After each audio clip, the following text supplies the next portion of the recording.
Students, आज हम देखेंगे वितरण के मानचित्र। पहला पार्ट देखेंगे ज्योग्राफी का, वितरण के मानचित्र।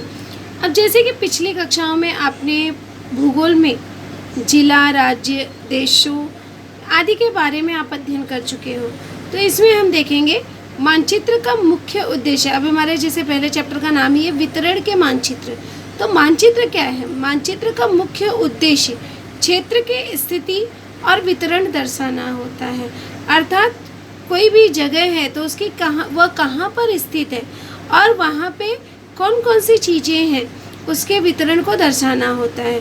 तो कुछ मानचित्र विशेष उद्देश्य से तैयार किए जाते हैं और जो मानचित्र विशेष उद्देश्य से तैयार किए जाते हैं उन्हें हम कहते हैं उद्देश्यात्मक मानचित्र। अर्थात उनके पीछे, उनको तैयार करने के पीछे कुछ न कुछ उद्देश्य होता है, इसलिए उसे कहा जाता है उद्देश्यात्मक मानचित्र। तो आपको क्लियर होगा कि उद्देश्यात्मक मानचित्र किसे कहते हैं?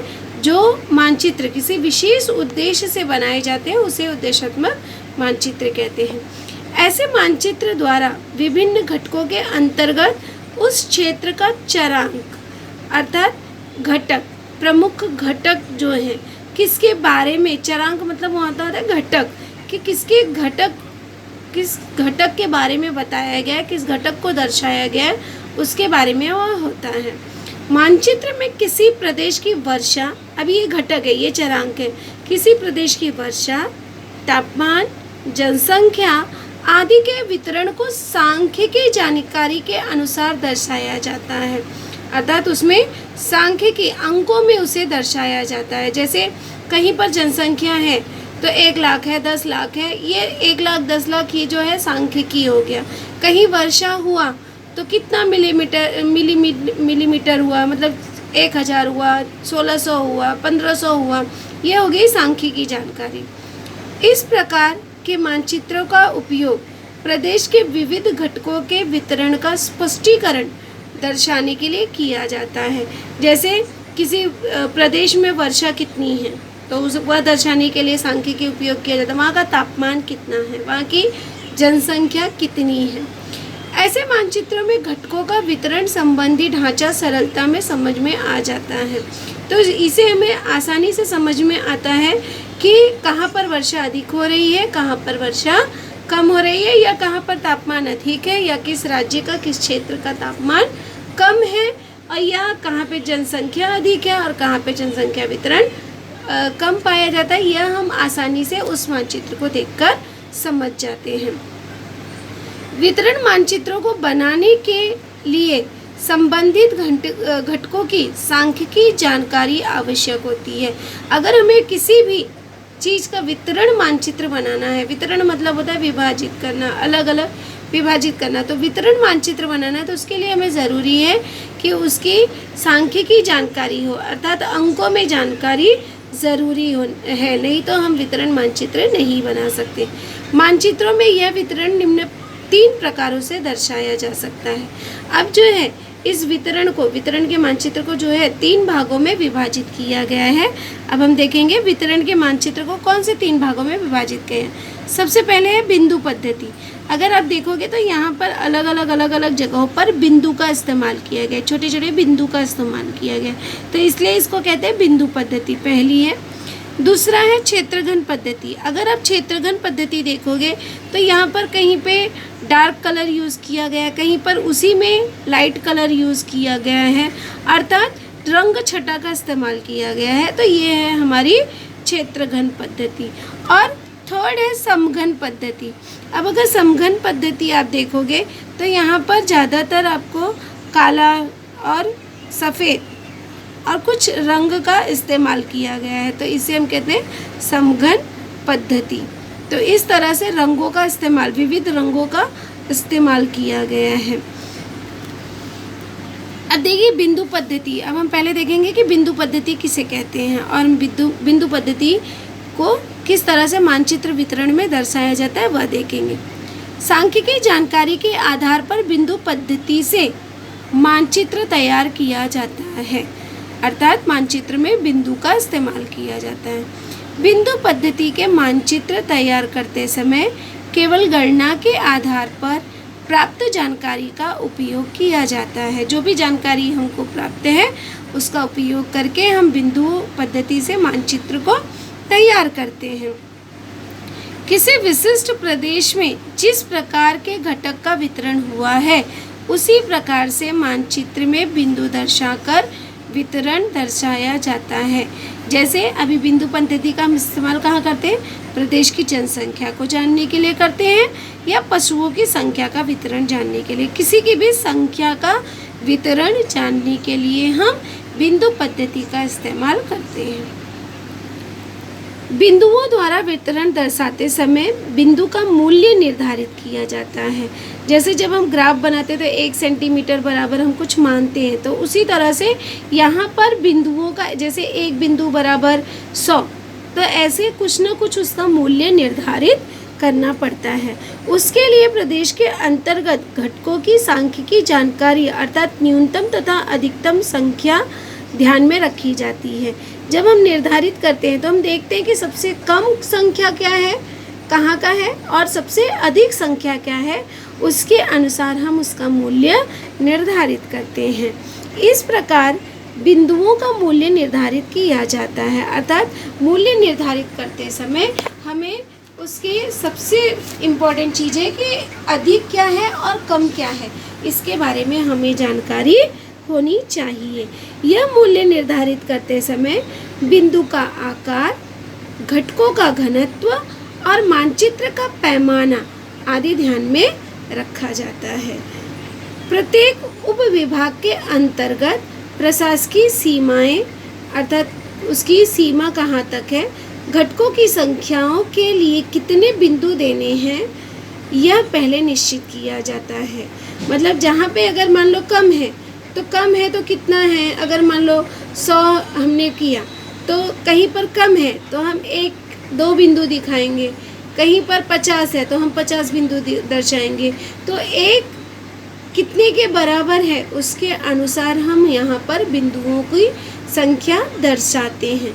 मानचित्र में बिंदुओं को अंकित करते समय निम्न बातों का ध्यान रखा जाता है। हम देखेंगे कौन कौन सी बातों का हम ध्यान रखेंगे। मूल्य के अनुसार प्रत्येक बिंदु का आकार समान होना चाहिए। अर्थात जैसा हमने कहा है कि कितना उसका मूल्य रखे हैं उसके अनुसार उसका आकार होना चाहिए।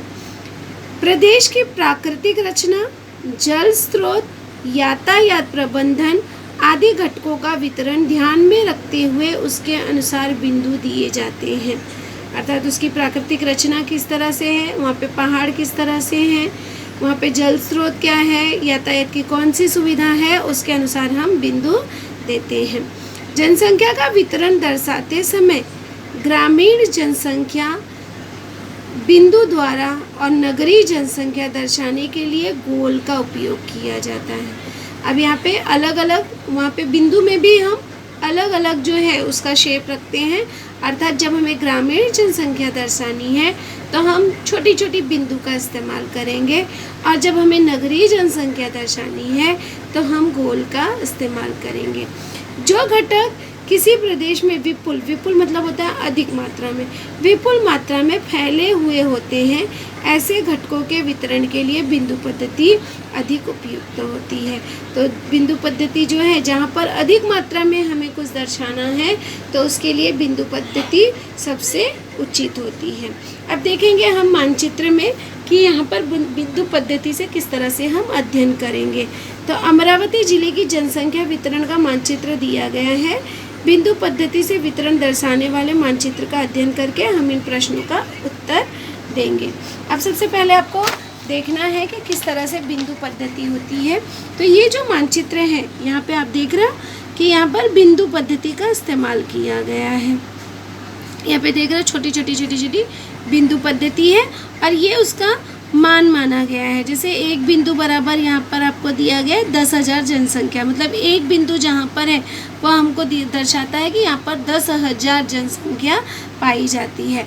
इसके बाद आप देख रहे हो नगरों की जनसंख्या, जैसे कहा गया कि ग्रामीण जनसंख्या आपको बिंदु से दर्शाना है। इसके पहले आपने अध्ययन किया कि ग्रामीण जनसंख्या हमको किससे दर्शाना है, बिंदु से, और नगरीय जनसंख्या जो है वह हमको गोल से दर्शाना है। तो यहाँ पे भी नगरीय जनसंख्या आप देखोगे तो गोल से दर्शाएगा, जैसे अमरावती हो गया, वरुण हो गया, अचलपुर हो गया, अंजनगांव हो गया। तो ये जो है ये नगर हो गए, तो इन नगरों को गोल से दर्शाया गया। अब हम इसके क्वेश्चन का रीडिंग करेंगे कि किस तरह से बिंदु पद्धति में अगर क्वेश्चन पूछे गए तो उसका हम किस तरह से मानचित्र पठन करेंगे। तो ये सबसे इम्पॉर्टेंट क्वेश्चन है। जैसे पहला क्वेश्चन पूछा गया, अमरावती शहर की जनसंख्या कितनी है। अब ये अमरावती शहर की जनसंख्या पूछ रहा है, तो यहाँ पर हम देखेंगे अमरावती। अब अमरावती कहाँ पर है, ये रहा अमरावती। अब ऐसा चिन्ह आपको यहाँ पर सूची में कहाँ दिख रहा है, ये रहा। तो इट मीन्स एकदम क्लियर हो गया कि कितनी है यहाँ की जनसंख्या, 5 लाख। तो आराम से हम लोग लिख देंगे कि अमरावती शहर की जनसंख्या 5 लाख है। आसानी से हमको उत्तर मिल गया। अब दूसरा क्वेश्चन देखेंगे, मानचित्र में 1 लाख जनसंख्या वाले स्थान का नाम बताइए। अभी 1 लाख जनसंख्या, अभी ये देखिए यहाँ पर आपको पहले सूची देखनी होगी कि 1 लाख जनसंख्या वाला ये छोटा सा गोला है, मीडियम गोला है। अब ये 1 लाख वाला कहाँ है, यहाँ पर एकदम छोटा भी नहीं जाना है, एकदम बड़ा भी नहीं जाना है, ये हमारा हो गया 1 लाख वाला, ऐसे ही गोला है। तो ये हो गया अचलपुर। तो यहाँ पे उत्तर मिल गया कि मानचित्र में 1 लाख जनसंख्या वाला स्थान जो है वह है अचलपुर है। अब अगर आप वरुण और अंजनगांव का देखते हैं तो वो बहुत ही छोटा दिख रहा है। अब थर्ड क्वेश्चन देखेंगे, जिले के किस दिशा में जनसंख्या का घनत्व बहुत ही कम है। अब देखेंगे यहाँ पे आपको दिख रहा है जनसंख्या का घनत्व, जितने डॉट होंगे उतना ही जनसंख्या है। तो यहाँ पे आपको सबसे कम डॉट दिख रहे हैं, बराबर। तो ये कौन सा दिशा हो गया, उत्तर। अब ये मानचित्र में दर्शा रहा है, ये उत्तर हो गया, उसके नीचे दक्षिण, ये पश्चिम और ये पूर्व। तो ये उत्तर हो गया, ये दक्षिण हो गया, ये पश्चिम हो गया और ये पूर्व हो गया। तो सबसे कम जनसंख्या जो है वह उत्तर की ओर का है। तो यहाँ पे हम लोग लिख देंगे जिले में उत्तर दिशा में जनसंख्या का घनत्व बहुत ही कम है। अब हम इसी तरह से अगला देखेंगे क्षेत्रघन पद्धति। होप सो कि आपको बिंदु पद्धति क्लियर है। अब हम देखेंगे क्षेत्रघन पद्धति किसे कहते हैं। तो क्षेत्रघन पद्धति इस मानचित्र में भौगोलिक घटकों की सांख्यिकी जानकारी विभिन्न छाया अथवा रंग छटाओं द्वारा दर्शाई जाती है। अब ये अगर आप मानचित्र देखोगे तो यहाँ पे छाया या रंग का अलग अलग रंग का इस्तेमाल किया गया है। कहीं पर गाढ़ा रंग इस्तेमाल किया गया है, कहीं पर मीडियम रंग है और कहीं पर जो है एकदम हल्का रंग है। तो इस तरह से रंग छटाओं का इस्तेमाल किया जाता है। जब रंग छटाओं का इस्तेमाल होता है तो ध्यान में रखिए कि उसे कहा जाता है क्षेत्रघन पद्धति। एकदम क्लियर होगा आपको क्षेत्रघन पद्धति। अब इसका इस्तेमाल कहाँ होता है, ये मानचित्र तैयार करते समय घटकों का मापन, सर्वेक्षण मतलब निरीक्षण करना आदि प्रक्रियाओं के द्वारा सांख्यिकी जानकारी का उपयोग किया जाता है। अर्थात मापन किया जाता है या तो जानकारी इकट्ठा की जाती है, उसके बाद सांख्यिकी रूप में उसको परिवर्तित किया जाता है। इसमें प्रदेश के प्रत्येक उपविभागीय घटकों के लिए एक ही मूल्य दिया जाता है। ध्यान में रखना है कि अलग अलग मूल्य नहीं दिया जाता है, एक ही मूल्य दिया जाता है। प्रदेश के अंतर्गत क्षेत्रीय विभाग के घटकों का न्यूनतम एवं अधिकतम मूल्य ध्यान में रखा जाता है। ये तो सब में इम्पॉर्टेंट है, चाहे वो क्षेत्रघन पद्धति हो, चाहे आपका बिंदु पद्धति हो, चाहे समघन पद्धति हो, सब में जो है न्यूनतम और अधिकतम मूल्य जरूर ध्यान में रखना है। इसके पश्चात साधारणतः 5 से 7 वर्गों में विभाजित किया जाता है। ये ध्यान में रखना है आपको कि यहाँ पे रंगों का विभाजन जो है वो लगभग 5 से 7 भागों में विभाजित किया जाता है। प्रत्येक वर्गानुसार एक ही रंग छटा अथवा कृष्ण धवल मतलब होता है काला सफ़ेद आकृति, जहाँ पे काले सफ़ेद आकृति का इस्तेमाल करते हैं। तो प्रत्येक वर्गानुसार एक ही रंग छटा का इस्तेमाल किया जाता है। जैसे कहीं पर मान लो धान की खेती अधिक हो रही है तो वहाँ पे महाराष्ट्र में, जैसे मान लो भारत में कहीं पर धान की खेती अधिक हो रही, जैसे पश्चिम बंगाल हो गया या आपका पंजाब हो गया, महाराष्ट्र हो गया, तो यहाँ पे सब एक ही कलर का इस्तेमाल करेंगे। कहीं पर मान लो गन्ने की खेती अधिक हो रही है, तो जैसे उत्तर प्रदेश हो गया, बिहार हो गया, तो उत्तर प्रदेश और बिहार का एक ही कलर होगा, तो उस तरह से एक ही रंग का इस्तेमाल किया जाता है। इसका उपयोग करते समय बढ़ते मूल्यानुसार रंग गहरे हो जाते हैं। जैसे जैसे मूल्य बढ़ता जाता है तो उसी तरह से उसका रंग जो है वो गाढ़ा होता जाता है। इसके मूल्य वर्ग के अनुसार मानचित्र पर दर्शाया जाता है। अब जैसे कि यहाँ पर देखेंगे हम लोग एक आकृति का पठन करेंगे कि ये आकृतियाँ अभी जैसे 1.2 अ तथा ब, ऐसे दो आकृतियाँ आपको दी गई हैं। ये रहा 1.2 का अ और ये हो गया ब। तो यहाँ पे हम लोग अब देखेंगे ये दोनों जो पद्धति है ये क्षेत्रगण पद्धति की है। यहाँ पर देखेंगे तो रंग छटा का इस्तेमाल किया गया है और यहाँ पे काले सफ़ेद आकृतियों का इस्तेमाल किया गया है। तो ये दोनों एग्जाम्पल जो हैं ये हमारे क्षेत्रगण पद्धति के हैं। तो हम देखेंगे कि क्षेत्रगण पद्धति को कैसे हम रीड करते हैं। तो दोनों में आपको देखना है वही चीज़ें। अब इन दोनों में से कोई किसी को एक को भी हम रीड कर सकते हैं। जैसे पहला क्वेश्चन यहाँ पे दिया गया है, 301 से 400 प्रति वर्ग किलोमीटर जनसंख्या घनत्व वाले तहसीलों के नाम बताओ। अब यहाँ पे हम देखेंगे 301 से 400 तक जिसका है उसको हमको बताना है। ये भी क्षेत्रगण पद्धति है और यह भी क्षेत्रगण पद्धति है। हम दोनों को रीड करके दिखाएंगे। अब 301 से 400 अभी यहाँ पे देखोगे अगर तो इस तरह की आकृति यहाँ पे सूची दी गई है। अब इस तरह की सूची हमारे मानचित्र में यहाँ पर है और यहाँ पर है। इट मीन्स धरणी और अंजनगांव सुरजी, इन दोनों में जो है जनसंख्या का घनत्व प्रति वर्ग किलोमीटर जो है वह 301 से लेकर 400 तक है। उसी तरह से अगर हम इसमें देखेंगे रंग छटा में तो 301 से लेकर 400 तक। अगर यहाँ पे देखते तो दोनों का कलर आपको सेम दिखेगा, धरणी का भी और अंजनगांव सुरजी का भी। तो ये दोनों जो हैं 301 से लेकर 400 के अंतर्गत आते हैं। इट मीन्स दोनों को हम आसानी से रीड कर सकते हैं। अब दूसरा क्वेश्चन यहाँ पे है, अमरावती तहसील की जनसंख्या का घनत्व कितना है। अब अमरावती अगर आप देखोगे तो ये रहा हमारा अमरावती, और अमरावती का जनसंख्या का घनत्व सूची में अगर आप देखोगे तो ये रहा है, एकदम घना दिखा रहा है और इसके सामने लिखा है कि 400 से अधिक है। तो हमारा उत्तर हो जाएगा 400 से अधिक है। ये तो इसकी रीडिंग हो गई। अब यहाँ पे भी देखोगे अमरावती के लिए एकदम डार्क कलर इस्तेमाल किया गया है, तो ये एकदम डार्क वाला जो है वो बता रहा है कि 400 से अधिक है। तो हमारा उत्तर हो जाएगा 400 से अधिक है अमरावती तहसील की जनसंख्या का घनत्व। थर्ड क्वेश्चन देखेंगे, 300 से कम प्रति वर्ग किलोमीटर जनसंख्या घनत्व वाले तहसीलों के नाम बताओ।